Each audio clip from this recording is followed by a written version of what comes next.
have been invited on behalf of This meeting is being recorded.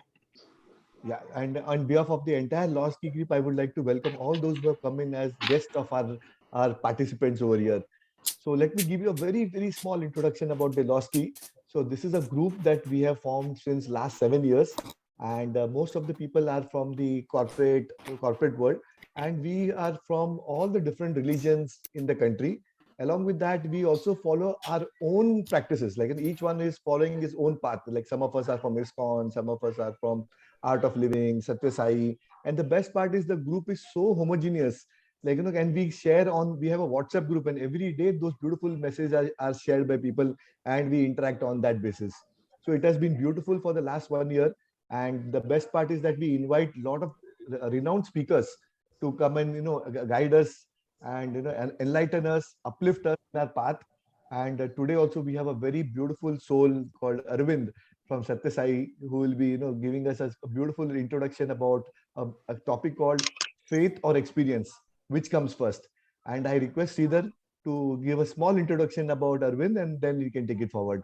So Sai Ram, and welcome everybody, and have a great one next hour with all of us. Let the grace of the divine be on all of us. Yeah, thank you so much. Yes, Sridhar. I've been turning, my laptop is not connecting. I'm again logged in through my phone. Right now, I seem to be having an internet problem. That's okay, Sridhar, you can just start. No problem. Okay. Arvind is a guy who spent a lot of time with Sathya Sai Baba. He spent 14 years after his complete education in Puttaparthi. He joined the college in Puttaparthi in his 11th standard, went up, did his BSc in chemistry, and he did his MSc, and then he did his MBA. And then 14 years he served in the ashram in Puttaparthi. So when he served that, he was a personal photographer of Baba for 5 years in a row. And then after that, he's been ever since he's also been working with Radiosai, where he's been curating a lot of content, including video content, including audio. He's been interviewing people in Radiosai, and he's gone through the entire experience, and he's managed to immerse himself with a lot of experiences with Bhagawan Baba completely. The last 1 year, Arvind has just moved on. He's moved to Bangalore as a marketing manager of a luxury brand right now in Bangalore. And he's a very popular speaker. He's got a blog where he's got more than 2 million followers. And Arvind's a well-read man with a lot of experience. And he's been an all-rounder. He's been excellent in academics. He's been in drama. He's been a speechwriter. He's been excellent speaker. He's been in all sorts of stuff. And we'll be really looking forward to hearing some of his experiences today. Over to you, Arvind.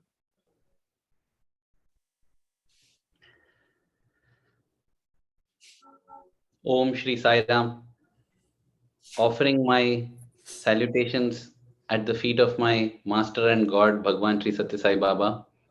Dear Swami, respected elders, dear brothers and sisters, it is such an honor and privilege to be able to sit with like-minded people and share about the higher aspects of life, because life is about higher aspects. In fact, we need to remind ourselves that it's higher aspects, but otherwise that is what life is about. All other things are time pass. I often feel it's like when we travel in a flight.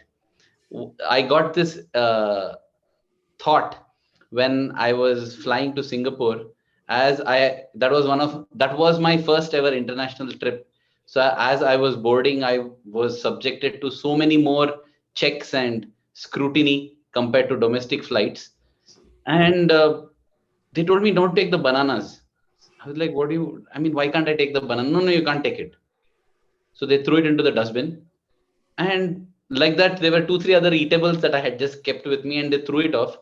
That is when I felt, oh my God, what is the use of me having all these when at the checkpoint they're making me throw it off and I can't take it along? And as I sat in the flight, a thought struck me that this might be the same case in life as well. What is the use of gathering those things in life which I cannot take it along in my actual journey? There is this legend of Alexander the Great, who had conquered the world in his time. He died at a very young age, And as he was dying, his ultimate wish was my coffin should have 2 holes on either side, out of which my hand should be put out as I'm carried for the burial. He said, let the whole world know that the Alexander the Great, who conquered the world and who has everything, is going back without carrying anything. So this was a kind of moment I had as I sat in the flight to Singapore. I thought that, oh my God, I should also gather those things in life which I can carry along with me, which have purpose, which have meaning. And such thoughts continued, and therefore even the flight to Singapore itself, that itself I felt like the journey of life. I was thinking, like, when you sit, it's a long journey, 3 hours, 4 hours, yeah, maybe a flight journey or a train journey, whatever, it's a long journey. And during the journey we eat, we sleep, we talk, we make merry, we have entertainment. All that is fine, but all of that is just time pass. None of us will go and sit in a train or a flight if we're not going to go to the destination. I mean, the main purpose of boarding a flight or a bus or a train or a car, anything, is because I want to reach the destination. What I do along the way is time pass. I'm saying this because, when I had been to Delhi once, there I met a Guruji, and he's a very, very well-renowned Guruji. He gives a lot of spiritual talks, Swami Anubhavananda. Swami Anubhavananda ji maintained a personal diary in which it used to be filled, when are his talks, where his schedule. He doesn't believe in all this technology and all that, so he just keeps it handwritten. Very interestingly, the title of the diary, for each year he would have one diary, planner, calendar. So if it is 2018, it would be called Time Pass 2018. So I asked him, why are you calling it Time Pass 2018? He said, yeah, because that's what it is. Whatever we do here is time pass. Our focus is the destination where we are reaching. This journey, whatever we do, whether I work in accounts, I work in marketing, whether I give a talk, whether I am a Guruji, whatever it is, all that is just time pass. That's why my annual calendars are called Time Pass 2018, Time Pass 2019. All this I'm doing to constructively spend my time. So in that, I feel this time pass that we are doing is a really wonderful one, because it reminds us and gets us focused back onto our goal in life. And when I was approached for this lost key, I really felt it's a pleasure and a privilege. I might be among the most junior here in age, but I feel whether all of you benefit or not, I will benefit, because my ears are closest to my mouth and I can hear it. And it's a wonderful way to remind myself. So I'm here as a fellow traveler, just sharing my stories and my experiences. And yeah, going ahead in the future, I will be here to listen to others sharing as well. One of the first things, let me start with one beautiful incident. This concerns a person called Mr. Tyagarajan. This is set in the 1960s and 1970s. Now, Mr. Tyagarajan had a very checkered life, successes and failures. And one of the most difficult times in his life came when he lost his wife. 3 children to take care, 2 daughters, 1 son. The son was barely 4 or 5 years old, and he lost his wife. And soon after that, within a couple of years, he got diagnosed with terminal cancer. And he was shattered. He just didn't know, what I'll do now. What should I do now? How do I take care of the family? My wife is not there. And he took a long leave from work. But every month, he had to give indication that I'm still alive and kicking, so that his salary comes into his account. And we can just imagine how it would have been in the 1970s with cancer treatment. That's 4 decades ago, 5 decades, 50 years back. Very primitive compared to what we have now. So it was a very sad situation. And one of his daughters was actually studying MBBS. She was on the verge of becoming a doctor. The hospital authorities where Mr. Tyagarajan was admitted, one day the doctor calls this daughter of his and tells that, look, I'm not talking to you as the patient's daughter. I'm talking to you as a doctor to another doctor. See, I feel that it's better you take your father home. Whatever few days he has got left, let him be with family, let him be in home, let him be in those surroundings, because there's nothing that we can do now. That was the depressing statement that the doctor told her. And after that, Mr. Tyagarajan was taken home. Though he was not told what the doctor has told him, he could sense it, and he was in a bad mental state of mind.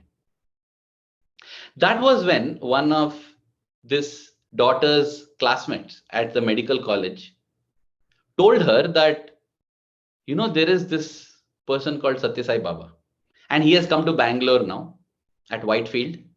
Brindavan is one ashram there. You should come. You come along with me. You see him. It's amazing. So she went along with her classmate friend and had the darshan of Sri Sathya Sai Baba, and something she felt within, a tremendous surge of positivity. She felt happy. She felt thrilled. She rushed home and she said, Dad, you don't have to worry, Appa. You don't have to worry, because, there is God on earth. There is God on earth. He will take care of you. And she told him about Sathya Sai Baba. Nothing, this didn't improve his spirits at all. He said, I have faith in God. I have been worshipping God for all these years.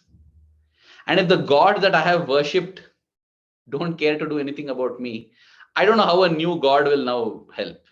This was his mind frame. And yeah, because, when it comes to matters of God also, we view God based on our own perspective and experience.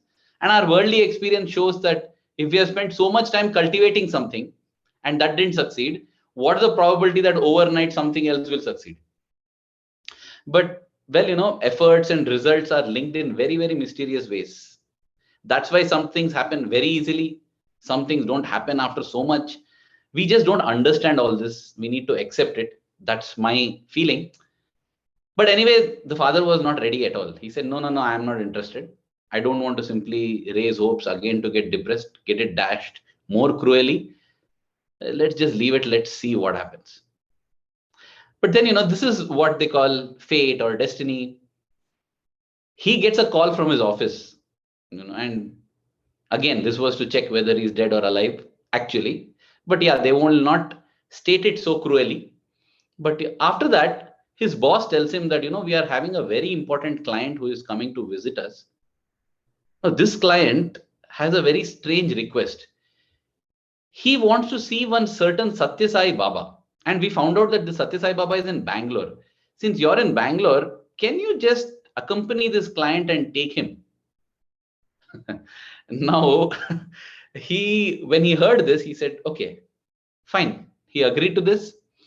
And he also thought something is there in this, because a few days after my daughter tells me I'm being forced to actually travel to see Sathya Sai Baba. So on that appointed day with the client, he traveled to Whitefield. He got down from the car, entered the ashram. And again, the sight that met his eyes was something that greatly disappointed him, because Baba had come out, he had walked, he had spent some time with all the people who had gathered there. And now he was going back inside into his residence. And the sight that met Mr. Tyagarajan's eyes was, as he's entering the gate, Baba is exiting there. The gates close. And he felt that the gates had closed on his life. So he turned to this client and he said, there, Baba goes in, Baba has gone in. What do you want to do now? And those days, it was lovely with a lot of trees. And I mean, the way Bangalore has urbanized now, it's unbelievable. But it was like, Whitefield was not even like Bangalore. It was outside Bangalore. So under one of the trees, the client said, let's just sit here for some time under the tree. And then after that, let's make a move. So this client and Mr. Tyagarajan, both of them sat under a tree. And Mr. Tyagarajan was thinking, oh God, see, I think this is very, very symbolic. I have no other hope now. There's nothing, because even this possible hope, actually, literally and figuratively, the gates have shut on me. Within 10 minutes, as they were thinking that we should leave now, suddenly the bungalow gates opened there. And out came walking Swami. Swami comes walking and comes straight to where these two gentlemen are seated. And with his finger, he beckons. And Mr. Tyagarajan thinks, oh, this client maybe, because, he's the one who, he's the believer. He's the one who was a follower. But to his pleasant shock, Swami tells, you Tyagarajan, get up. And he stands up. Swami reaches close to him, looks him in the eye and tells him, the doctors are telling you will die because you have got cancer. I am telling you that your cancer is cancelled. You will not die. Sit. Just tells him that, turns around, walks back. It is a matter of fact that Mr. Tyagarajan lived for nearly 3 decades after that day. And his son, Dr. T. Ravi Kumar, was my teacher in college for 7-8 years. And he continues to serve as the warden of the Whitefield campus of the Sri Sathya Sai University. And I have heard this from him multiple times. In fact, I remember on one occasion, in front of a gathering of 400 people, a private gathering it was, but there were 400 people. And he was narrating this incident. As he narrated this, and at that point in time, he said, my father still lives. He's seated here. He pointed out, And as he said this, Swami called Dr. Ravi Kumar and told him something in his ear. And Dr. Ravi Kumar was overwhelmed. He had tears in his eyes. He wiped. He went back to the microphone and he said, what Swami had told him was, the doctor who said that your father will not live long, he has already passed on. And true to what Swami said, just a couple of weeks before, that doctor had passed on. And Mr. Tyagarajan was there. And, in this Mr. Tyagarajan's life, there have been several other miracles. That apart, even when I say Dr. T. Ravi Kumar, right? I will not go into that now, but on 2 occasions, he's a chemistry professor. His doctorate also is in chemistry. While doing doctorate, not one, on 2 occasions. On the first occasion, he had sulfuric acid go into his eyes, lost his eyesight. Swami gave it back to him. I'm not going to the details because the whole talk will get covered in that. And after he got back his eyes, Swami said, be careful for the next time, which was like a warning that there will be a next time. And there was a next time. This time it was chromic acid. Those with knowledge of chemistry will know that chromic acid is sulfuric acid ka baap. That went into his eyes and again fully gone. Again gave back his eyes. And in fact, Ravi Kumar sir, as I call him, tells the power in his eyes also had gone. He no longer needed spectacles. Now, of course, he's nearing 65 and he wears spectacles. But what I wanted to say is, when a miracle like this happens in your life, let the whole world tell anything. Let anybody say anything about Sathya Sai Baba. I know who he is, and I'm firm in my faith. I got to hear all these experiences later in my life. I had never had such a startling experience because I felt that I became a free devotee for Sathya Sai Baba. What do I mean by free devotee? Like, ever since I remember, in the altar at home, along with Ganesha, Shiva, Krishna, all the other gods, even Swami's photo used to be there. And I just accepted him. I never knew that there would be people who would question, how can Sathya Sai Baba be God? How can you consider a man as God and all this? Because naturally, I remember in childhood when somebody asked me, how are you taking Sathya Sai? How are you taking him to be God? I would ask, how are you taking Hanuman to be God? It's a monkey, right? He's a monkey, but he's God. Fine. You have no problem with that. How are you taking Ganesha to be God? You have no problem with that, right? I never understood. It took me time till I reached my teenage years to understand that, oh, okay, this is what it is. This is how people speak. All this, later it happened.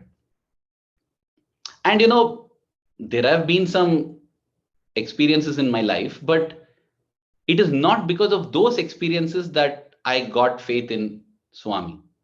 I just had faith in Swami.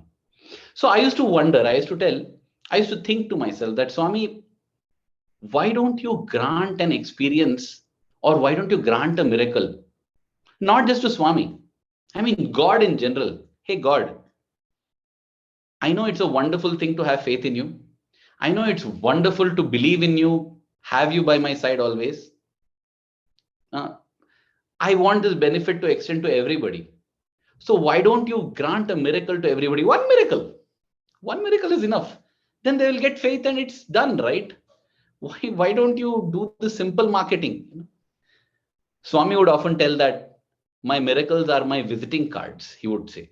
Because he would say that from the miracle, what you get to know about God is what you get to know about a person from the visiting card. You get the name, the qualification, the address, and possibly the phone number and email ID. That's all. That's just an invitation to get to know more. So he would say that even miracles are just like visiting cards from God. That's all. It's an invitation to explore God. So I would say, then why don't you give it to everybody? Give at least one visiting card to everybody.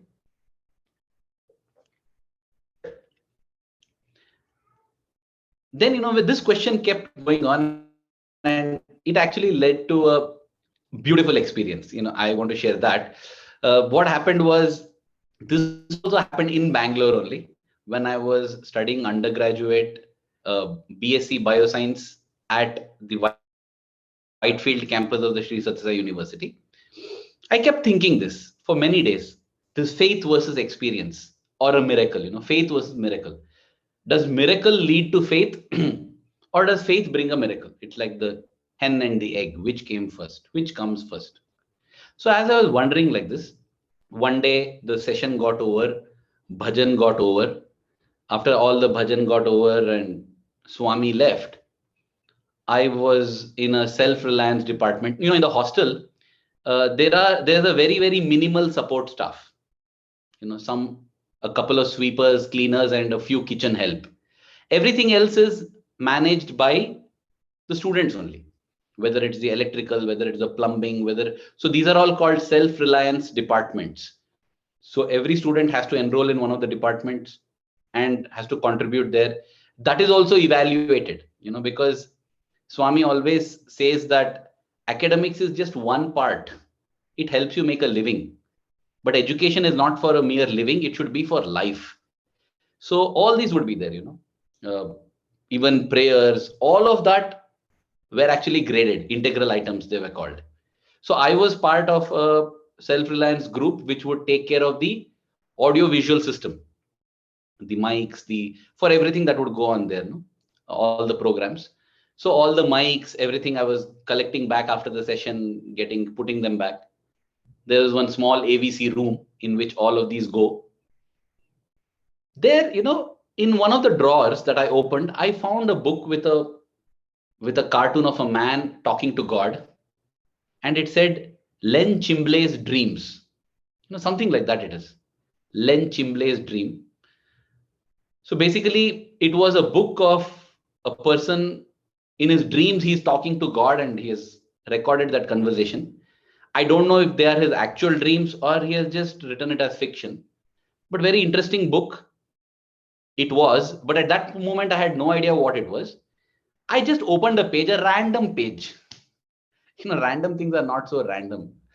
It's not like how we think. As Albert Einstein said, God does not play dice with the universe. Nothing is actually random, however random it may appear.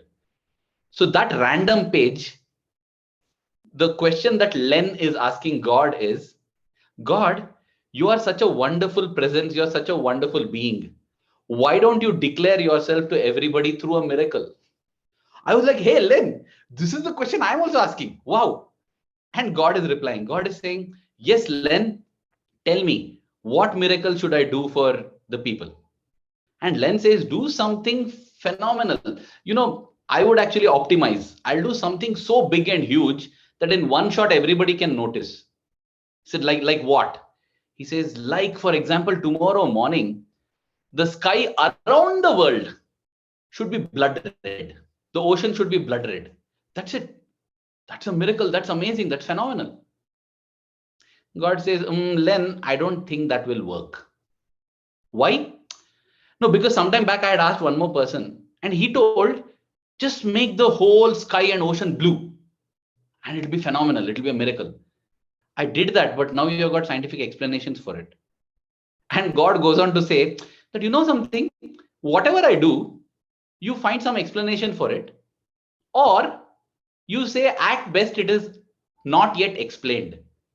Nobody says it's a miracle. But do you know something, Len? At precisely this moment, there are so many people who are unable to take a breath and they're dying. But you're able to take a breath. How? Why? Because it's a miracle. And God goes on to explain there to Len that, see, when you have faith and conviction, every moment of your life is a miracle. Without that faith and conviction, even if a miracle happens, you will find an explanation, or you will call it an unexplained scientific fact, or at best something to be discovered, I don't know. But you just will not accept a miracle at all. That's what it is. And now, what is the chance of me landing upon this book? After that, I've tried very hard. Finally, I found it on Amazon for an atrocious price because only a used copy is there. Len Chimble's Dream, some $150 if I have to order that book. But I felt that such a difficult book for me to get, I got it exactly the same thought that I was thinking. The answer came to me like that. So again, I didn't take that as a coincidence. I don't take anything as coincidence. I just feel coincidence is a miracle where the miracle worker God is choosing to be anonymous and just allowing you to, nudging you and prodding you along. So that made me feel that, it's all about faith. Faith is what matters. In fact, when I read that, I got reminded of a discourse where Swami says that if you are a person who studies biology, if you go deep into biology, you will be lost in the wonders of the human body. What the eye is capable of. Even today, the camera technology has not reached the capability of what the human eye can do. And how is it that it does? How is your heart beating automatically now? How? The greatest of scientists can explain what is happening. They can explain how it is happening also. Why it is happening, it's something that nobody can say with certainty. So many things happen and your wonder grows. And the same is the case, whether it is geography, whether it is chemistry. In fact, Swami again in his discourses would say, the end of science is the beginning of spirituality. Means where, so I used to think of this as where science ends, spirituality begins, meaning spirituality is much beyond science. That is one meaning, no doubt. But what I felt is the end, word end also has a meaning of goal, that is the end. That is my end. That is my goal. So the goal of science is the beginning of spirituality. And we see this, those who go deep into science, any aspect of science, there's a childlike wonder about them. There is a kind of awe. They are very humble because they know that, oh no, the more I know, I realize that the less I know about. In fact, the father of the quantum theory says that if anybody says that they know quantum, that means they don't know quantum. Because the more you know about quantum, the more you realize that the less you know about it. That is the kind, If you see the frontiers of physics, when we go into string theory, it is, it's very strange. I'm not an expert. And if I make a few sentences that are wrong from an absolute physics point of view, I seek forgiveness and pardon. But this much I know, That string theory is something that cannot be like proved like any other experiment. But if you accept it and go ahead with it, it will work and give you results. And when I read it, I felt like this is like God only. I can't prove God exists, but neither can you prove that God doesn't exist. That's an interesting thing. You know why God has survived so long in this world is because scientifically there's no way to prove that he exists or she exists or it exists. And scientifically there's no way to disprove it as well. That's why God continues to live. And it's amazing. If you believe in God, God works. Don't believe in God, God doesn't work. What a thing it is. It's totally based on your belief and faith. So coming back to this point in faith, I feel if we examine deeper faith, if we go deep into science also, we get conviction. We get great conviction because I'm just putting it here. We get great conviction because when we go to the in-depth meaning and knowledge, we realize that wow, there is so much to have awe and wonder about. So I feel that faith can be equated to awareness of truth. When we have awareness of this truth, we have awe, we have wonder, we talk less, and we accept more. We automatically become large-hearted. Those who fight on the name of religion are narrow. Those who have become really large-hearted, right? Those who have actually gone into the depths will realize that there's not much difference. It's only a misinterpretation. And it's like paths to leading to the top of a mountain. At the base of the mountain, there are 100,000 different paths. They all culminate there only. So if we assume God to be someone sitting on top of that mountain, for God it doesn't matter if you come by any path. It doesn't matter. From whichever side, however you want, you look and call to me, I'm fine, I'll respond. You can choose your path, no problem. We sometimes get narrow-minded and start fighting on our paths. But if we go into the depth, I think any path that we take, it will lead us to the same thing. There was once a very, very eminent vice chancellor who had come as a chief guest for one of our convocation ceremonies. And I happened to know his wife through a common friend. So she told me to come over. Now I found that this wife was a deeply religious and, religious in the sense she believed in God and she was very spiritual that way. The husband was an atheist. So she said, you talk to him and try to make him believe. I said, no, I don't do all that. I can talk. I will talk and we will discuss, but I'm not here to convince anybody God exists or don't exist. So he started, usually if you say God is there, then how do you explain all this cruelty in this world? How do you explain all the bad things in this world? How do you explain this? How do you explain that? Kept asking all these questions. I didn't know what to answer at that point in time, but an answer comes, when you are sincere and you're honest, an answer just comes. An answer that formed was, I told him, see, forget about God creating. Let's look at what man creates. As a human being, what is it that you desire? I mean, don't we desire good over bad? Don't we desire love over hate? Don't we desire all pleasant and happy and wonderful things? He says, yeah, that's what it is. That's why I'm asking why, if God is supposed to be much grander than me, much more kinder than me, much more loving than me, why doesn't he or she or it do all this then?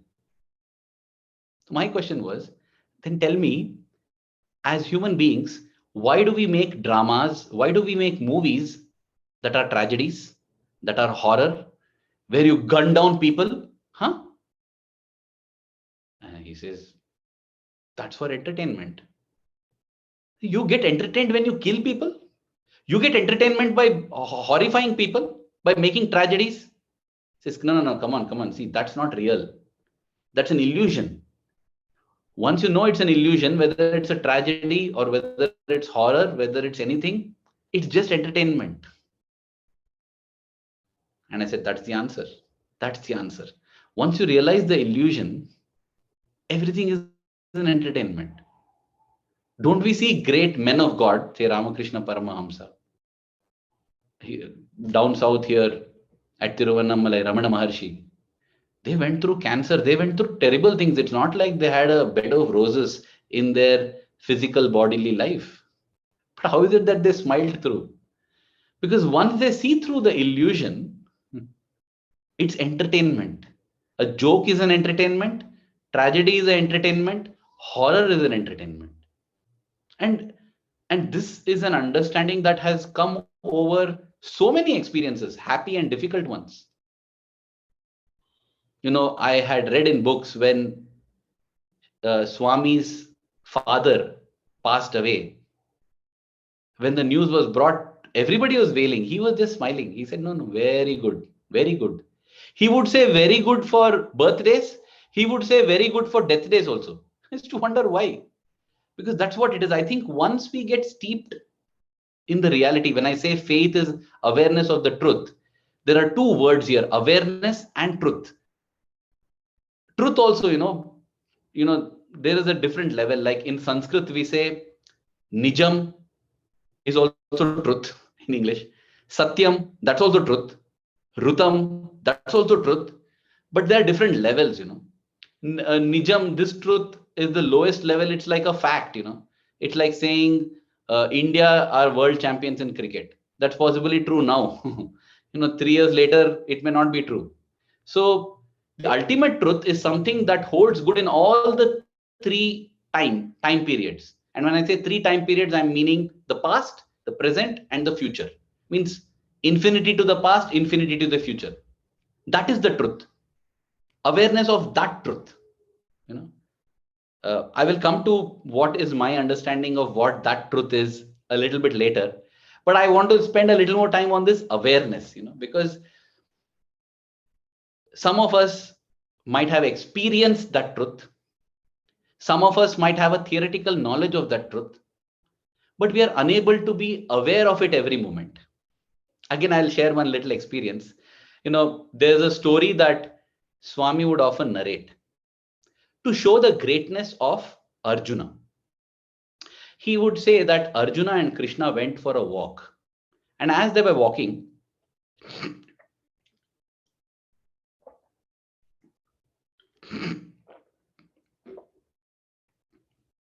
yeah. And I'm audible, right? Yeah. And as they were walking, Krishna looks up in the sky and says, hey, Arjuna, look, there's an eagle flying there. And Arjuna says, oh, yes, oh, Krishna, that's an eagle. In fact, I showed the wrong action. Arjuna doesn't even look up. He just looks at Krishna and tells him, yes, oh, Krishna, that's an eagle. Then Krishna says, no. Now that I see it, I actually think it's a dove. And Arjuna says, oh, yes, Krishna, sorry. Yeah, it's a dove. No, Arjuna, I think it's a crow. Yes, Krishna, it's a crow. Then Krishna says, hey, Arjuna, are you a madcap? Are you a fool? Don't you have eyes? You're blindly agreeing to whatever I say. And Arjuna says, Lord, I trust your words more than my own eyes. My eyes can deceive me. Your words will never be wrong. And narrating the story, Swami would say, this is the faith. This is the kind of faith one should have. And every time Swami would speak, I would keep making notes. Only when it comes to some stories like this, I would stop making notes because I know the story, right? I know it. Yeah, I can just write Krishna Arjuna bird story.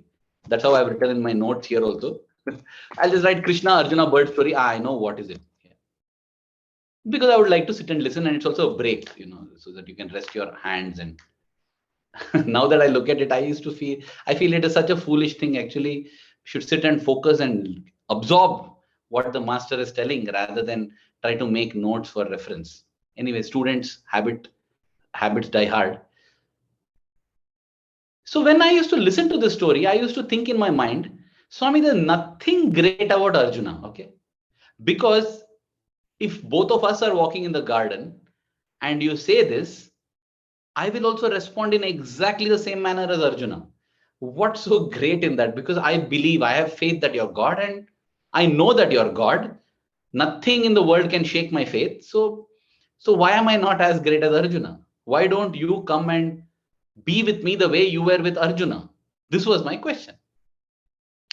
And Swami, in his own beautiful way, showed the difference between me and Arjuna. It's a big difference. So what would happen is, while narrating the story, Swami sometimes would say that Krishna said, look, it's a parrot. He'll change the birds. And I used to feel, yeah, this is natural, right? For your variety, and it doesn't matter actually. The point is driven home.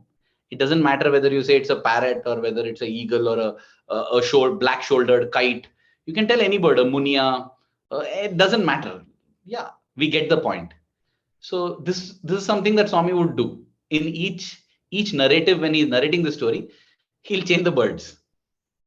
Now, one day again, in the middle of his, this was again a private session where only students are there.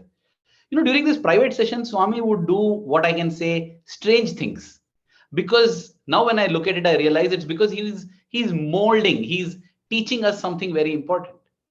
So during this private session, Swami started narrating the story again. And as he's narrating, I stopped making my notes and I'm listening.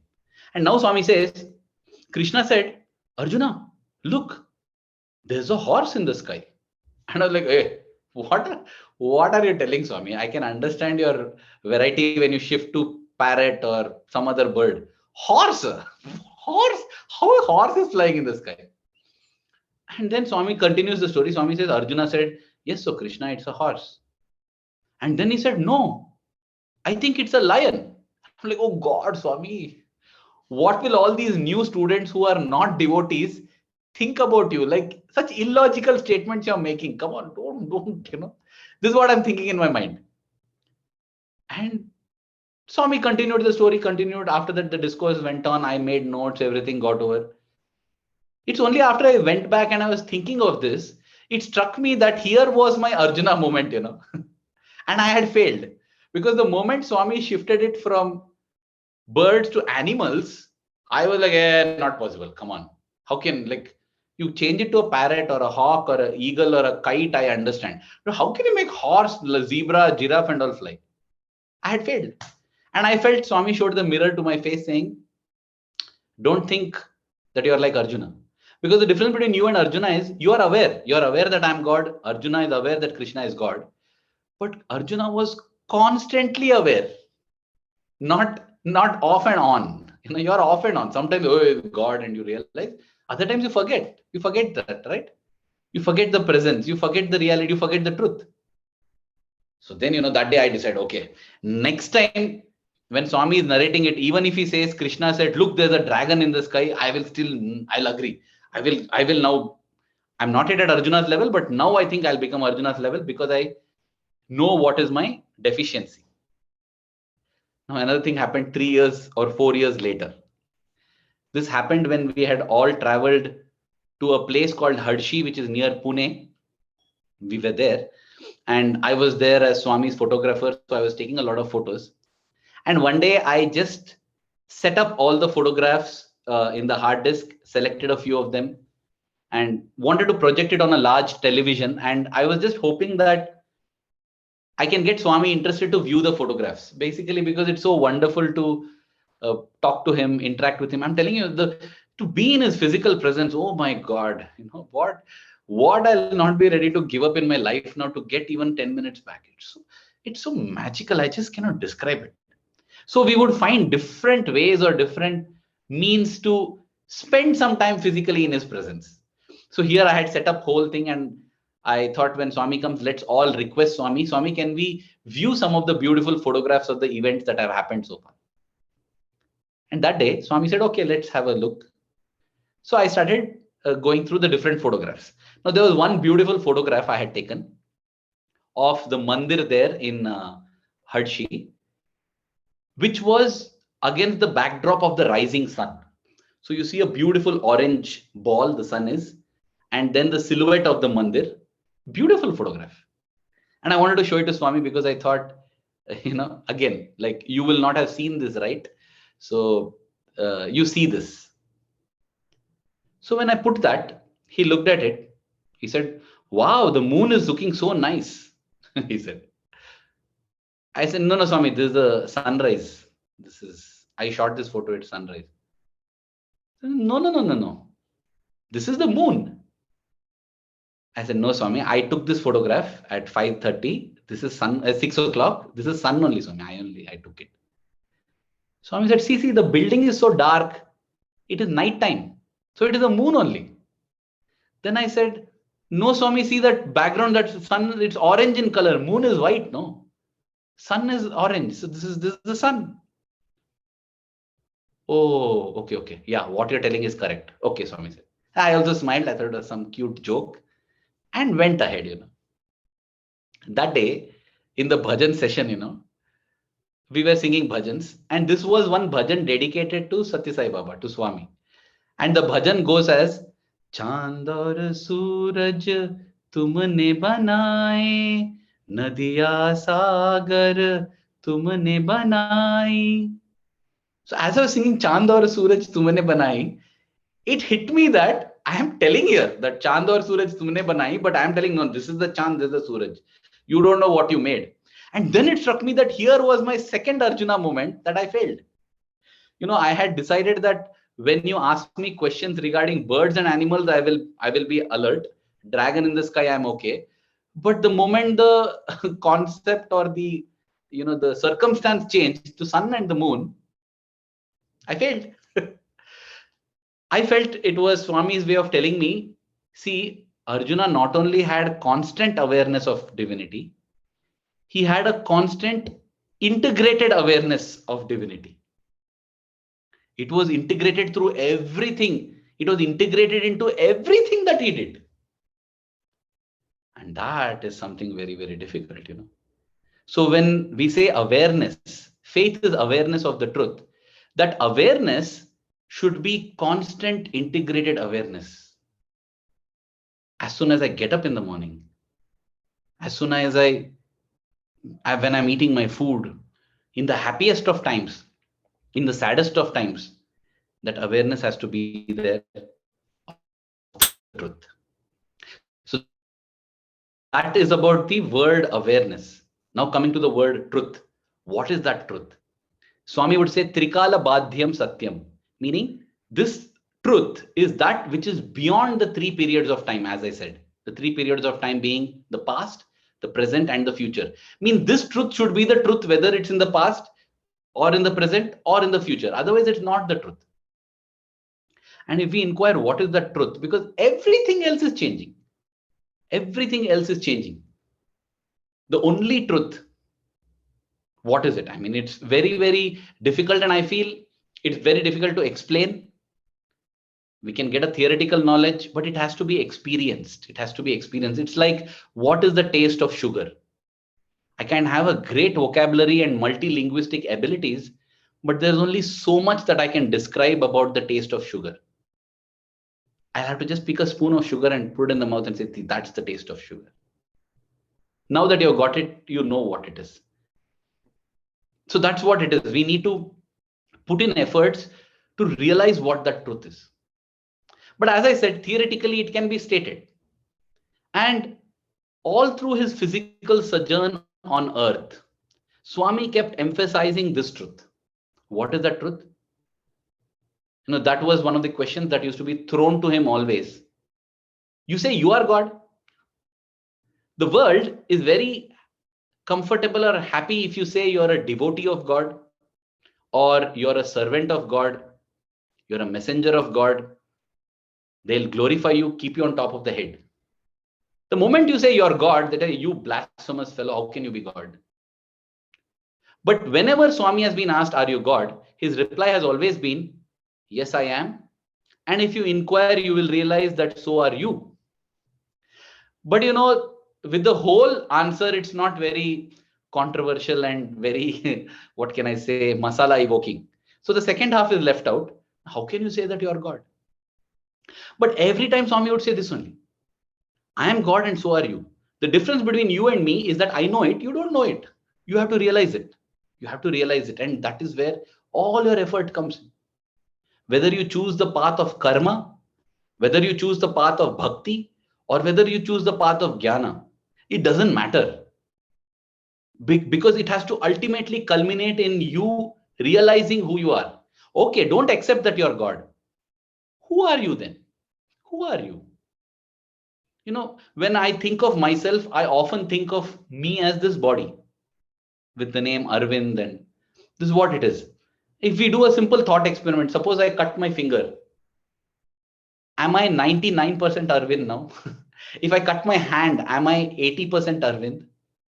No, even if I lose my limbs, I'm still Arvind. I'm still who I am, which means it's got nothing to do with my body. You know, in fact, as they say, children are very close to God. When my daughter, she was 4 years old, you know, she asked me a question that really struck me as to how simple this line of thinking is. But because as adults, we complicate it so much, we don't get it only. You know, she used to ask me, she saw a dead butterfly when she was barely 3 years old. And she asked, how long will that butterfly keep sleeping? I said, no, the butterfly is not sleeping, it is dead. She asked, what is the meaning of dead? I said, it's like a deep sleep from which you'll never wake up. You'll never wake up. No. So then she asked, why do butterflies die? I told her, it's not butterflies, everybody dies. Dog, cat, cow, human, everybody. Oh, we also die. Okay. What happens when you die? Okay. So I said, this is what it is. You'll never talk. You'll never breathe also. You'll not eat. Told her all this. Okay. A few months passed, and one day I was again talking to her and I said, this is Bhakti, because that's her name, Bhakti. That's a name Swami gave in my dream and told that she should be called that. So that's the name we have kept for her. So Bhakti, then I asked, Bhakti, who is Bhakti?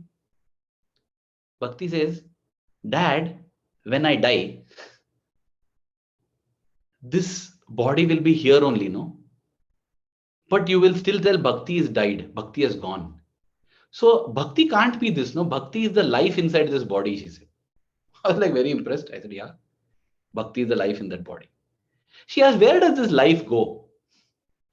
And I told her, you know, the life goes to Swami. That's what I told her, you know, life goes to God. Oh, okay. She was happy with that. So she got her theory. So when somebody dies, the body is either burnt or buried, but the life or that person who is goes to God, goes to Swami. So I used to, after that, take her to Mandir also. You know, I was in Puttaparthi then, so the Prashanti Nilayam Mandir, that's where Baba's Samadhi is. So there she asked me, after visiting the Mandir, she comes and again she asks, now when Swami died, you said when somebody dies, the body remains and they go to Swami. Now when Swami died, his body, yeah, that is there. Whom did he go to? because everybody who dies goes to Swami. So whom did Swami go to? I was like, how do I explain? I said, see, Bhakti, Swami is a concept of God. Then, you know, it just opened up. Yeah, correct. Who does Swami go to? Swami is just a representative I have made for God or that ultimate reality. I had to somehow, I don't know if I've yet conveyed it, but I have to tell that, you know what? It's the same divinity in all of us that is there in everything. And we just go back to the source. It's a very difficult thing to answer, but I realize that spirituality is not about answers. Spirituality is about questions. Just that burning question. And Swami would say, just find out who you are. Who am I? You find out that and you'll know, and you'll discover who I am. Swami, that is the answer Swami would give. Find out who you are and you'll be able to find out who I am. That is the truth that we have to be in quest of. We have to discover it. As I said, theoretically, it can be explained that all of us are divine, but it has to be experienced. And once it is experienced, we have to be constantly and in an integrated manner, be aware of that. And that I feel, you know, is what is the culmination of faith. That's why a person of faith, you will see that that person never has any anxiety, never has any depression, never is sad, because maje mein hai, because I know the truth. I know the truth. All of this is an illusion. And just as I sit in a movie, I might even shed tears when I see a tragedy scene. I might even laugh aloud. But deep within, I know all of this is false. And yet I watch. And what I wanted to share today, before possibly opening up for any questions, it's, as I said, spirituality is about questions. It'll be wonderful to listen to the questions. The answers, each one of us discover, it may vary. But I used to always think, Swami, tell me practically how to practice this. All of us are divine. Okay, I want to practice it. Everything that I see, everybody I come into contact with is divine. It's impractical, I used to think. Why? Because now when my maid servant comes home, what should I do? If I have to treat her like Swami, should I make her sit comfortably, make offerings, put agarbatti, light diya? Should I do that to the auto rickshaw driver? Should I do it to the bus driver?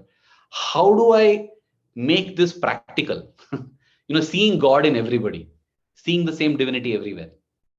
And again, the answer, it has evolved. It is not like it came in a flash or something, but I'm just sharing my thoughts on the answer for this, which is again going back to the concept of life being a movie or a drama.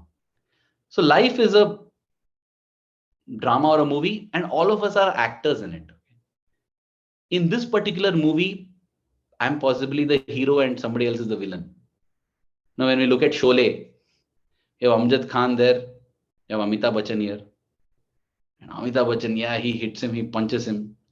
Arey sale tera main khoon pee jaunga, and they fight. They are ready to go to any extent to harm themselves. But after the director says, okay, cut, good take, they sit backstage, enjoy a cup of coffee and tea together, chat, and hey, what happened? You said that you'll drink his blood. Hey, you're drinking tea now. Hey, no, that's just in the movie. Same way, they go on their knees and say, Tere bina zindagi mein kuch nahi hai. There's nothing in life other than you. Please be mine. Director says, cut. She goes her way, he goes his way. Hey, what happened? You're going away? You said you can't live without each other. That's the movie. Whether it is attachment, whether it's hatred, whether it's love or hatred, it's just a role that is being played. There is no actual hatred. There is no actual love. If somebody continues to do that, if the hero follows back that heroine home and says, hey, come, I'm going to live with you. I mean, she will think you've gone nuts or what? Don't get so involved in the role that you forget the reality. And that is how I think in life also we see God in everyone. We see everybody as equal. All are equal. All of us are actors. We have just chosen a role and acting it out according to the script. So it is not as if I will call the maid servant in and make her sit and worship her feet. No. She's supposed to be playing the role of the maid. So yeah, she has to do her role. Well, I have to do the role of being her employer. Well, that's it. But deep within, I should know that I cannot look down upon her. I cannot look down upon anybody because it's same. We both are same. This movie, she is the maid, I am the Malik. Next movie, she may be the queen, I'll be the beggar. It can happen. It's a role reversal. That's all. So I don't look down upon anybody. At the same time, I don't look down upon myself also. That I'm just a small, ek chota sa gaon ka chota sa aadmi hu. Nahi. That's the role this time. Narendra Modi may be the prime minister of the country. That's the role he has got now. Don't know next what will be the role. All of us are actors. So what happens is, we don't look down upon ourselves, nor do we look down upon others. That I feel is the beginning of practicing this concept of seeing God in everyone, because that is the ultimate truth. And like this, when we become truly actors in the drama, that is when we are able to go beyond attachment, go beyond depression, go beyond tragedy, horror, comedy, anything. At the same time, it's not as if I tell my wife and children that I'm leaving you. You're all mithya, you're all illusion. No. Then the movie goes flop. I'm a very bad actor then. I cannot. I have to tell. I hope I'm able to convey what I'm wanting to say, that is what detachment is.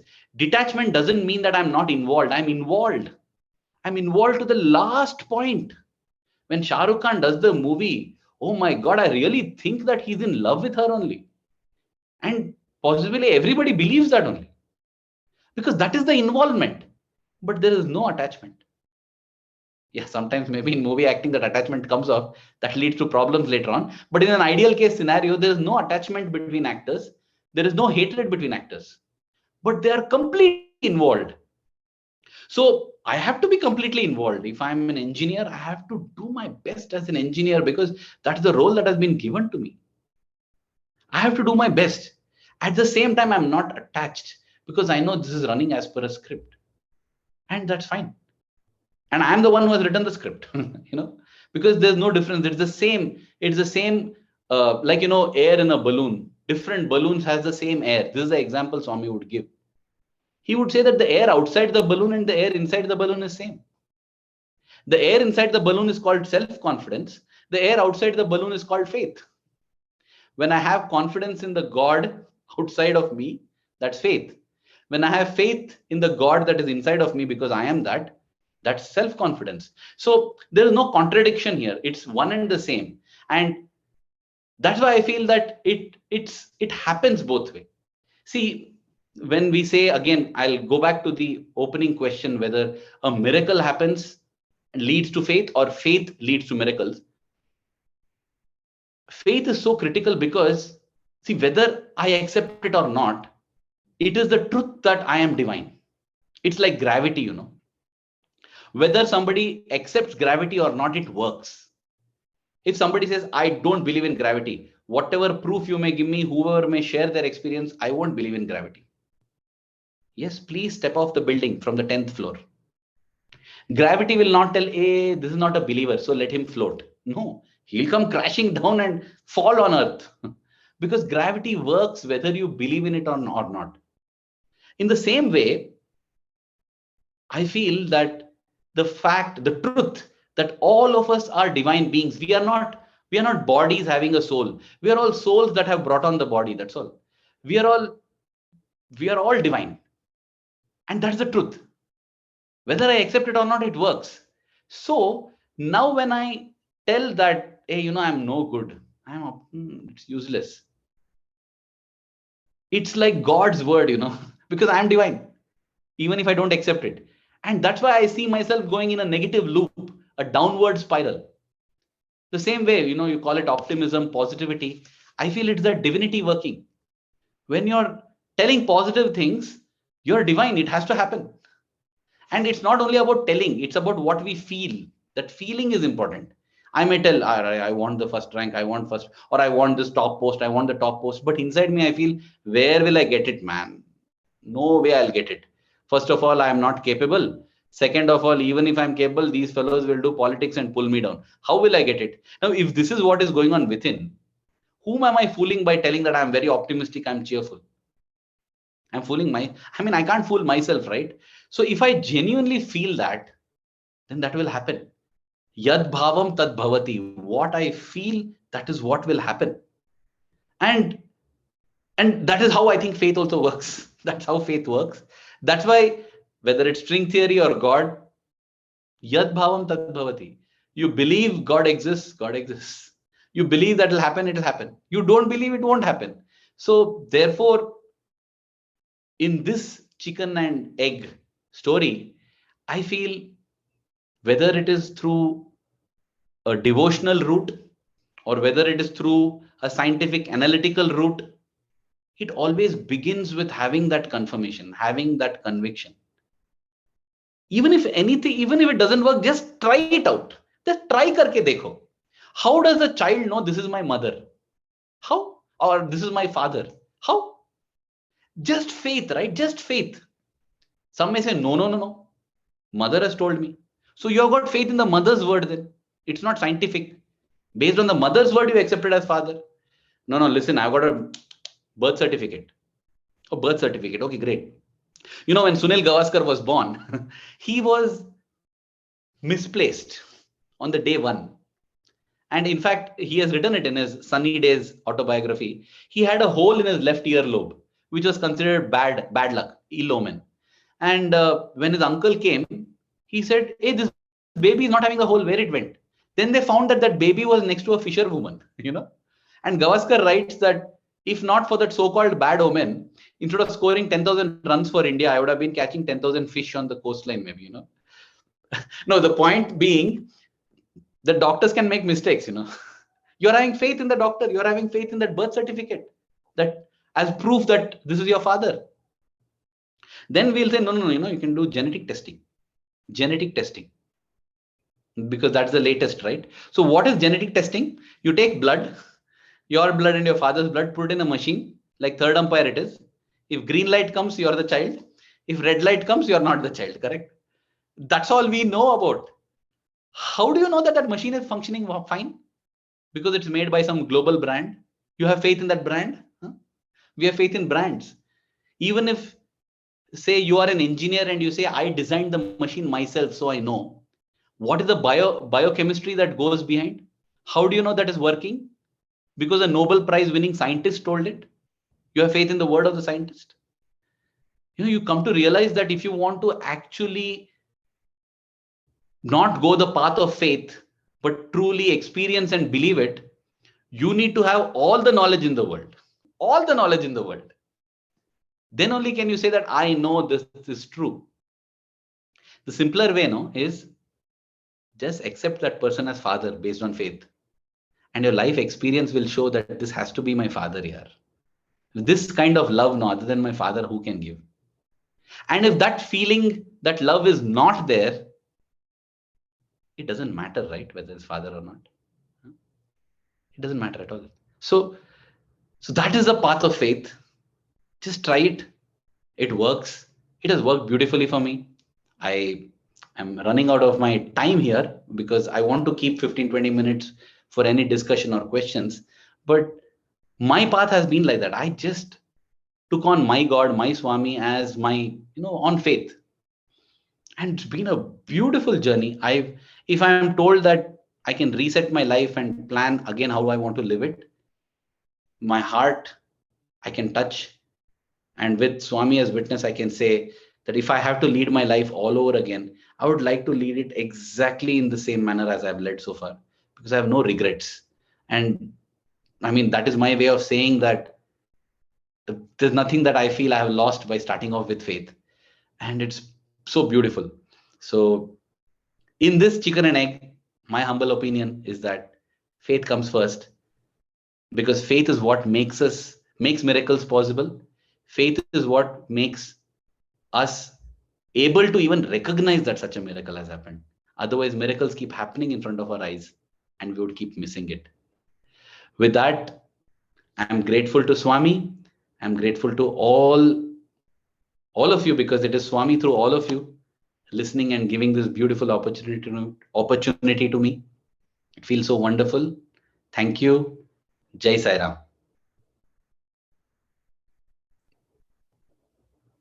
Sai Ram. Now we are open for questions. So anybody has any questions can just switch on their video and ask a question to Arvind.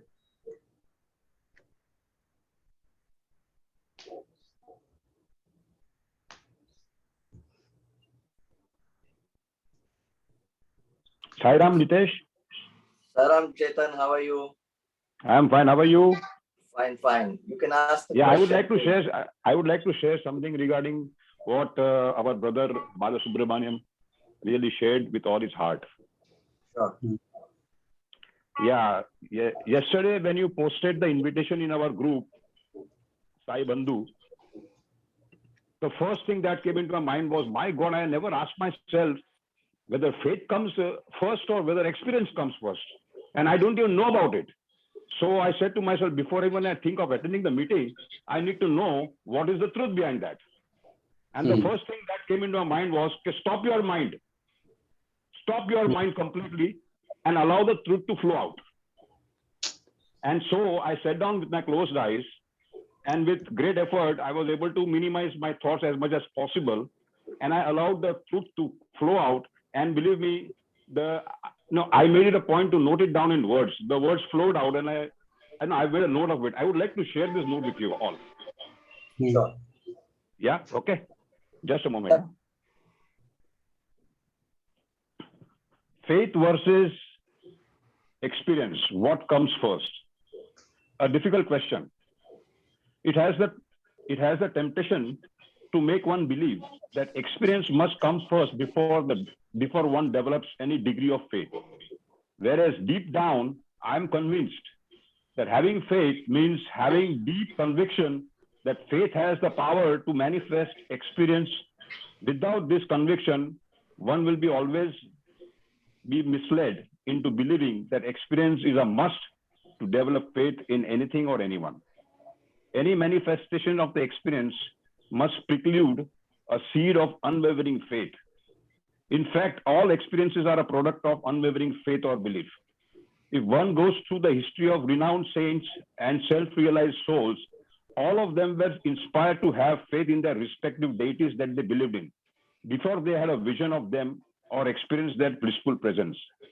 In my present life, my faith in a divine supreme awareness known as Sri Sathya Sai Baba bequeathed me with the experience of actually rising me out of my physical body to experience the Virat Swarup, traveling into the space, being with the stars, planets, galaxies, etc., and back into my physical body in just 16 seconds. My experience this experience was granted by the will of my Guru based on my faith in him. Faith is the unquestionable recognition or acceptance of a truth without any doubt. The moment one has a doubt, the whole mechanism of manifestation collapses like a pack of cards. A situation is created by default of yearning for an experience but not getting any because the very edifice on which the blueprint of an experience is created is missing due to doubts. So faith comes first before the precipitation of an experience this is my conviction. Sairam. Arvind, do you want to respond? No, nothing to respond. I feel it's wonderful and it's true because, as I said, at the fundamental level, it's that we are all divine. We are all divine, and therefore, when I have faith, it's like the divine energy is channelized to that. And when I have the doubt, divine energy is channelized to that, and that's what it is. So it's like I would say that when we say that I'm hopeless, it's like God is willing that I'm hopeless. Then what hope do I have? If I say that no, then so that's what it is. I'm really glad. It's like a reinforcement because what he said was so beautiful. Quieten the mind and the truth will flow. That's something that needs to be done because our mind has 1,000 thoughts always. Absolutely. Thank you, Chetan, for sharing that, and it was wonderful. Most welcome. Anybody else wants to ask Arvind anything or a question? Nitin has a question for us. Nitin? Who? Nitin Gadkari? Yes. Yeah. Nitin, we are not able to hear you, Nitin. Unmute yourself. No, you're unmuted, but I think there's something wrong with your earphones or something. Yeah, now can you speak? No, we are not able to hear you. He's actually Nitin Gadkari. Okay. Yeah. I thought he made a joke. Okay. No. So we have a Nitin Gadkari in our group. One question. Yes, please. Yes. Who's that? One question. Yeah. Yeah, Nitin Yes, Gadkari. yes. Can you hear me Yes. now? Yes, we can hear you now. My question is, when you utter a word faith, it is always associated with another word, which is a blind. Any take on this, Arvindji? Because sometimes blind faith and a faith. I'm trying to understand what's the difference. People say you should not have blind faith, and people say you should have faith in anything you do, faith in the person, faith in your doctor, faith in your neighbor, anything. But do not have blind faith. Very beautiful question, Arvind. Yeah, sorry. Continue. Yeah. No, anything you want to add, Litesh? No. I just am inquisitive about the question. After you finish, I may add something. Yeah. No, you add if you have, because I want to gather two thoughts that have come. Yeah. Okay, fair enough. So Nitin Gadkari, when I was a tiny toddler like Arvind, I used to attend Balvika's class, and then it was a pre-seva dal, so we used to go to Dharma Kshetra for doing seva, cleaning, and all that. And there was an exhibition board around Shantideep. And the first board was, and it was written by Bhagawan Sri Sathya Baba only, that come, investigate, experience, and then have faith. Right? So I was quite intrigued by that statement alone, because I thought that I had faith. But as you said, it was more out of Shraddha, love, or probably a blind faith and not a concrete experienced faith, right? So what happened was, there's a quick story which I would like to narrate. As a toddler, we were all taken to, so I was in 8th standard or 9th standard, by our Balikas gurus to Puttaparthi, Prashant, India.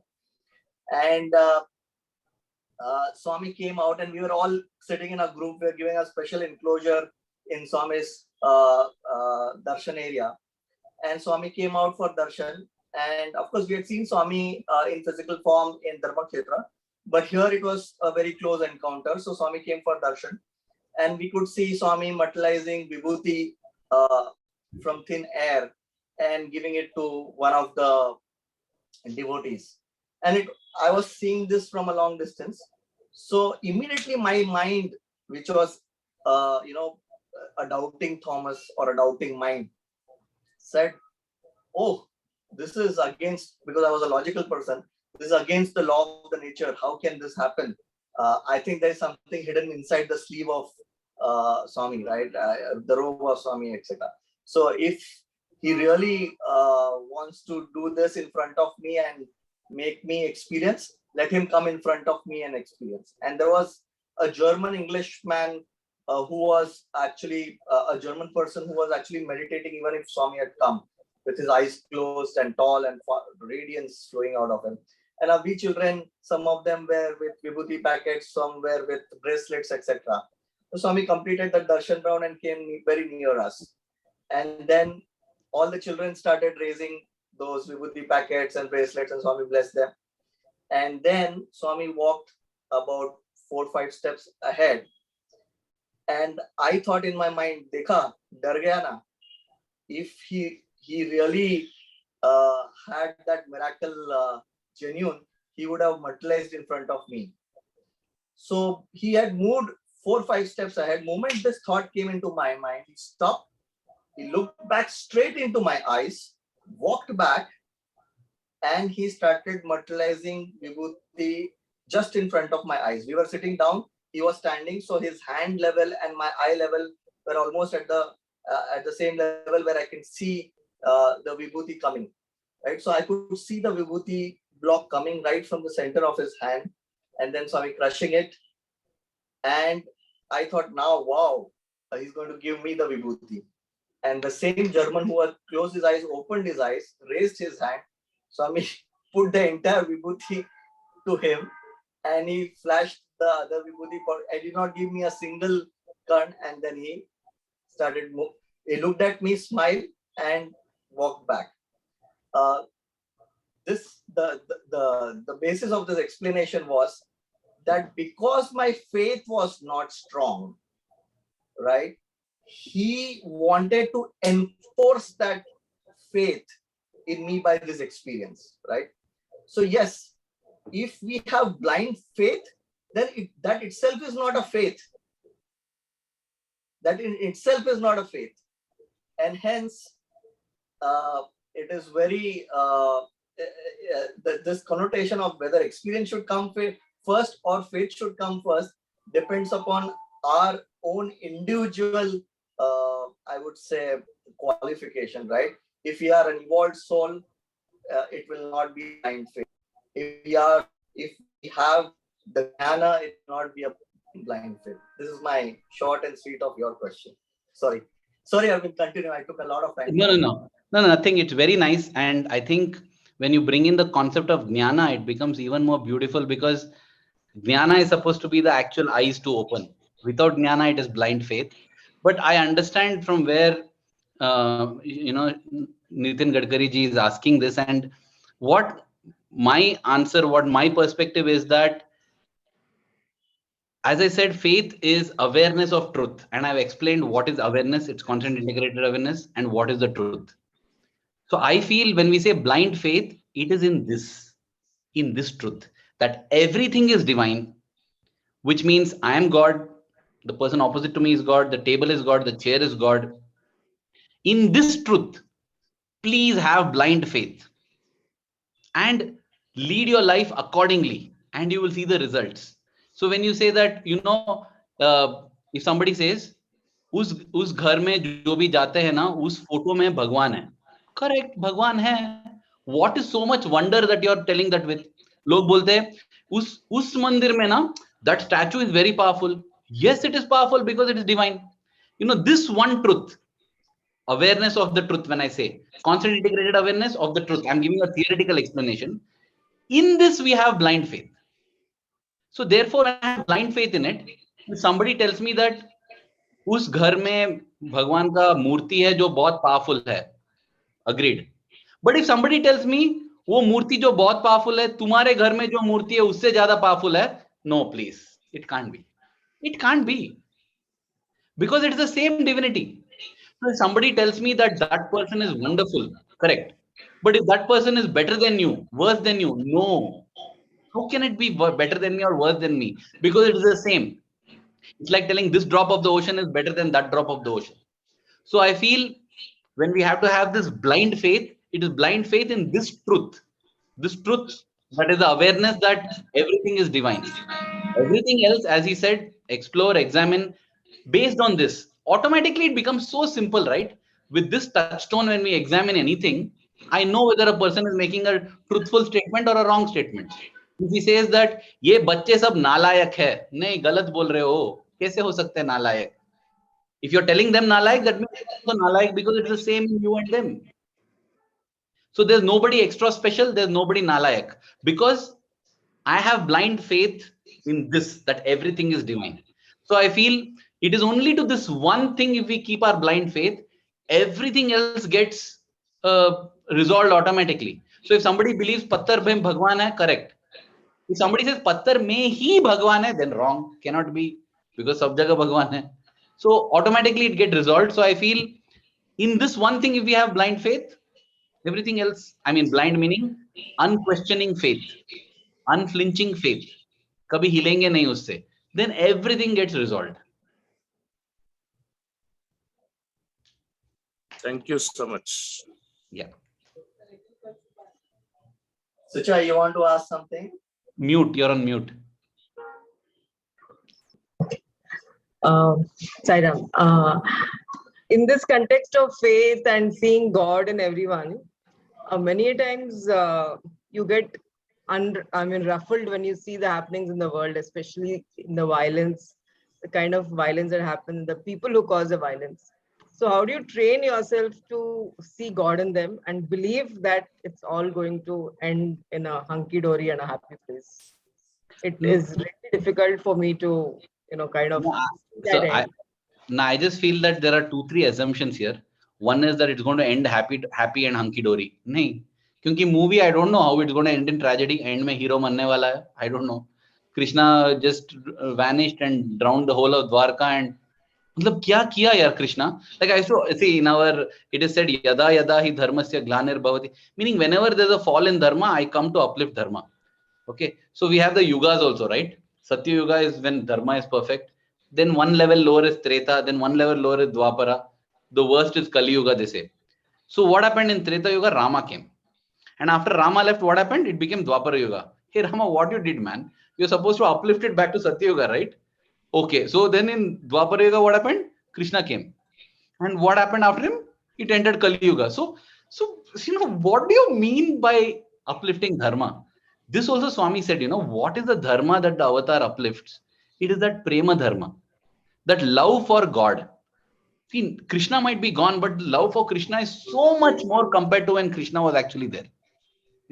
So this is what is, this is what logically appears as the truth. That is, with each avatar coming, things are going worse and worse. But what is actually happening is different. The truth is different. So also, when I look at all this, just like as I said, I always go back for my own resolution to the movie example. I don't know how the movie is going to end, but I know whether it ends happily or sadly, it's just for entertainment. And my idea in the whole thing is, if I have to get entertained, if I have to enjoy the movie, the only way is by separating myself from the movie, knowing that it's an illusion. And that's all it is. Once I know that, no, see, I also, because I'm also like this person where if any new movie comes and they say it's a thriller, it is this, no, I go to the Wikipedia and check what happens in the end. If it's not a happy ending, I don't watch the movie. Okay. That's because I'm involved in the movie. I get so involved. But if I'm like my wife, for example, she'll watch any movie. Doesn't matter if it ends in tragedy. Doesn't matter. Why is the whole world upset with some movie and they say very bad ending? Because they're so involved. But if they're not, we are able to enjoy, right? So I think that's what it is. Once we are able to view Satya and Mithya, meaning this is just an illusion, this attachment, this hatred. I mean, in the movie, we never ask, no, when will the movie director stop having guns and assassins in the movie? James Bond ka agla movie aayega, we'll go and watch. I know that there's going to be bombs and guns and shooting in that. But nahi yaar, it's so also that is what it is. I feel when we realize that in that sense, when we realize that I'm not the body, I am not the body, then then whether the body is, that's what Ramana Maharshi said, whether cancer is there, no problem, let it be there, no problem, kuch nahi, mujhe kuch nahi ho raha hai. So that's all it is. All that I can do is change my world. I cannot change the nature of the world. In fact, that's another line of thought, as to the world is going to be like this only. It is duality, because the moment you remove bad, the good also has to go off. It's like trying to remove shadow from the world. You can't remove only the shadow, because when there's light, the other side shadow will be there. So it's a dynamic equilibrium. As the light keeps chasing, that's what happens. That's how we have day and night. The sun keeps chasing and the night keeps going the other half of the globe. Never are we having full light, because that's how it is. That's the dual world. The only way to escape the dual world is to go beyond the dual world. That is, and when you go beyond the dual world, you are able to see it as it doesn't matter. These are just two sides, that's all. So that's all I feel. I don't think we can ever reach a physical world where there is no cruelty happening, where there's no war happening, nothing. There is compassion happening, cruelty is happening. In a movie, that's the rasa, right? If I want to show a hero, I need a villain. If I want to show kindness, I need cruelty. That's why I bring in cruelty in the movie. I bring in cruelty because people can get touched by compassion. So also, as long as there's compassion in the world, there'll be cruelty in the world. It's like the duality that will never get resolved. It has to get resolved within us. And then we are at peace in the world. Because that's what the Buddha did, right? Buddha said, I'm going to find answers to death, disease, and old age. And he got enlightened. He said, solve ho gaya kya? Nahi, abhi bhi log mar rahe. Abhi bhi people are getting diseased. Buddha ne world ke liye solve nahi kiya, khud ke liye solve kar liya. And then he said, ab tum log bhi solve karo apne liye. That is what it is. I'll help you in that. I have to get enlightened, that's all. That is my contribution to the world. One ignoramus less in the world, that's all. This is my perspective. Yeah. Beautiful, brother. Thank you. Ashaji, you have any questions? Hi, this is Sanjeev here. Hi, Sanjeev. Yeah. No, I just wanted to make a point that, I think different people discover faith at different points in their life, through their entire life, and they don't really cultivate faith. I mean, isn't this like also a part of our own karmic journey, our logbook of our life, right? I mean, and if not in this birth, maybe the next one. I mean, any thoughts on this? Yeah, see, when we bring in that, again, that brings in another chicken and egg, actually. Like, whether efforts matter or if everything is destined, I shall just go with the flow. So this was also a question that used to bother, and I used to check. Now, what I realized is, as per what they say, Sanchita karma, Prarabdha karma, Agami karma. So it's almost like there's a cloud of karmic balance. And for this birth, I choose one part of it, Prarabdha karma, and I decide to work it out. Now, when I work it out, I have to work it out in the right manner. If I work it out in the wrong manner, it generates further karma, which goes back to the cloud. So I finish my birth and go back and see, and arey, kuch khatam hi nahi hua. Haan, kyunki in the process of wiping out my karma, I generated further karma.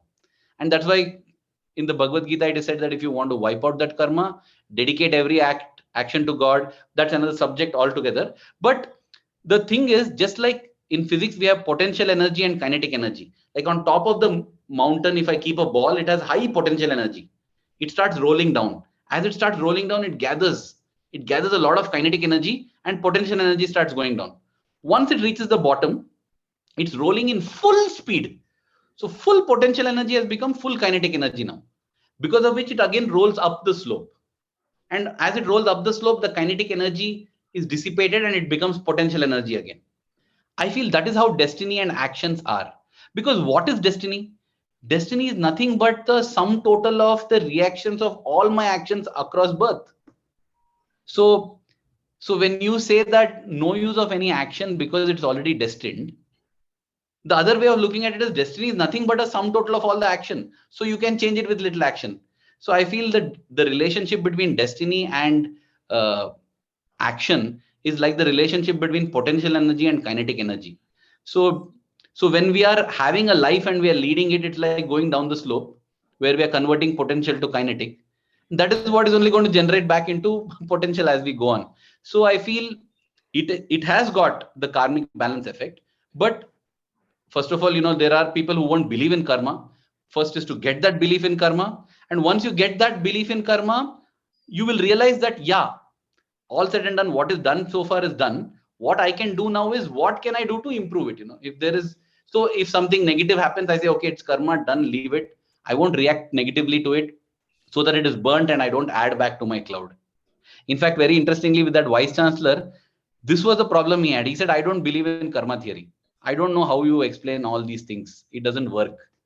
So what I told him is, sir, you kindly propose a theory based on which the world works, which is logical and which works. And you will see that it comes very close to the karma theory only, if you have to explain everything. So this is my take on karma, wherein there is definitely an influence because of the karma, but it is not as if I'm stuck. Like I can't do anything. I'm destiny's child and I'm stuck. No, that is why action has been given, and the ability to choose has been given, especially to humans. I can choose. Anybody comes and slaps, normal reaction is to get angry. I can choose not to get angry, or I can choose to murder him and the entire family there. Both the choices are there, and those choices will reflect in what we are adding back to the karmic balance. So it's like money balance only. I might start off as negative. I might start off with a lot of loans. I can still become a millionaire. I can start off as a millionaire and still become a pauper. It's all about financial management. So also it is all about karma, meaning action. Karma, see, so beautiful. Karma also means destiny. Karma also means action in Sanskrit. So beautiful. Now I feel all this is so meaningful because that's what it is. Karma is destiny. Karma is also action. It involves both 50-50. I hope I've been able to convey, make some sense. Yeah, beautiful, Bharat. Yeah, no, thank you. Thanks. Okay, do we have time for one more last question or we wind up? Anything? Fine. Yeah, one last. Okay, I'm fine. I think Arjuna wants to ask the last one. Yeah, Arjuna, please go ahead. Thank you, Arvind, for such a wonderful session. But when you say that one has a choice, so do we actually have any control over anything? Is what I want to ask. Is there anything under our control? So based on the previous explanation that I gave, if you consider yourself as a human being in this birth, it might look like you don't have too much control. But if you look at yourself as an entity that is spanning across births, it's of course you only who has done whatever, as a different birth. But there is a control. There is a control on how I can respond. So Swami would tell us what you meet in life is destiny. How you meet it is self-effort. A person, I'm telling you this, all are actual examples I have seen in the Sai circle. There's a woman who got raped actually, and there are two like this. For one, it was all downhill and it's done in depression. The other one has become such a motivational figure, and this is not just in Sai circle. We will see this outside as well. Two people fail. One person goes into depression. One person comes out. Two people get cancer, one person comes out, other person goes down. And in cancer patients, also doctors say that it's got to do with the positive attitude, the mentality. Why is it so much emphasis on positivity? And when I say positivity, it's not just appearing positive. As I said, genuinely, you have to be bubbling with that positivity. It matters, it affects, because in the ultimate thing, we are God who has taken on this role to act in this drama of life. So our will is very, very powerful. Let us not use the will against us. Even if we don't believe in this, let's not make negative things, let's not get in negative thoughts, because it affects us. So in that sense, even in this limited time frame, we have a choice. We have a choice on how to respond to things that happen to us. What happens to us is destiny. How we meet it is self-effort. What we make of it. There are people who have turned tragedies into their greatest success things in their life. There are people who have turned a jackpot also into something that they lose and they end up as uh, paupers. So there is definitely something that we can do. It's not like all is lost and I just have to sit and go through what is destined for me. So that means the free will exists. Yes, as I said, if we look at ourselves as divine entities spanning across births, like potential energy, kinetic energy, there's no difference between free will and destiny. But if I look at it as a limited entity, I would say, it's like the example again here Swami would give is of a cow that is tied to a pole. So the cow can't go anywhere it wants, but within that circle, no, it can go anywhere. It has that. So it is like that. So if I look at myself as this body mind apparatus in this life, in this particular lifetime, there is limited freedom, like that cow tied to the pole, which can. But the problem with these analogies is you can't expand it globally to everything, because it'll break. The analogy will break. But just like a cow has limited freedom, but at the same time, it's not like it's totally tied. So too, when I look at myself as body mind complex in this birth, that much limited freedom I have in how I respond. But if I'm able to associate with that higher thing, like how Ramana Maharshi did with his cancer, then I think there is no difference between my will and free will. Thank you.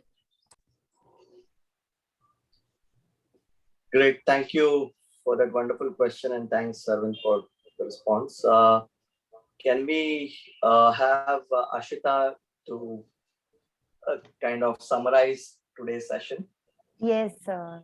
Thank you, Litesh, sir. On behalf of Lost Key Group, it's my proud privilege to cast a vote of thanks to such a prolific speaker.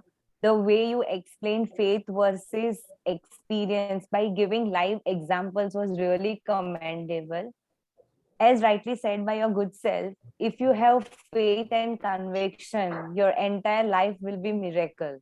And this one was that the best thing from the session which I can grasp is end of science is beginning of spirituality. Faith can be equated with awareness of truth, and very aptly pointed out that we are actors here. Our screenplay has already been written.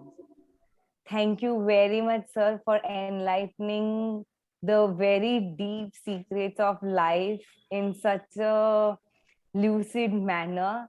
Thank you very much for sparing your valuable time, sharing your invaluable knowledge with us. Thank you so much. Yes. I'd like to be part of this group for other talks as well. That's a separate conversation with Litesh. Yeah. Yes, sure. We'll be Yeah. more than delighted to have you again and again, Arvind. Thank you so much. Most for this. welcome to have you. Yeah. So, Jagdish, you want to just say a few words and then we wind up? I think it was one of the most profound programs that we have attended. I mean, every aspect of it was at super high, and we could get it in a very simple manner. So I think that's the beauty of this entire session. So rekindled our faith back in God. Brought us to understand like the divinity in each one of us, the aspect about karma, and from science perspective and everything. It was so beautifully explained. So really, thanks, Arvind. From on behalf of the Lost Key Group, and most welcome to be part of it as well. Yeah. Yeah. Thank you so much. Arvind, Yeah. I joined late today because I had something else which I had taken your permission last week. Yes. Yeah. So, but I have never seen Jagdish so close to the screen as I have seen him today. So that's the one-line summary I can do of this session. Yeah, I agree. He was almost wanting to catch hold of Arvind like this. Yes. See, when it is God, na, so you automatic attraction hai. It is not what Arvind or what, like, it is like you, Correct. It is God you just attraction. get attracted and you get pulled towards it, and you can't help it. That's it. I mean, it's as simple as that. Correct. Huh?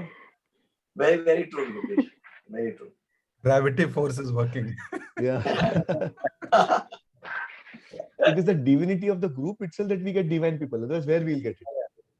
It is as simple as that. So our consciousness has gone up. So that's why we get people at the highest level of consciousness coming and talking to the group. So that is Really the beauty of it. wonderful session, Jagdish. Really wonderful session. Thank you so much. And you should Love to thank have Ritesh more, also love for to have. organizing it, actually. Yeah, please. No, Arvind has done a fantastic job. So all Yes. credits to him. And Suresh, I could see your participation through chats. So it was very, very nice to have you so participative. No, every second you can say, no, it's quite interesting to hear. Yes. Great. Thank you so much. Okay. Thank you. Any Thank you last for word, this Arvind? participation. Any last word?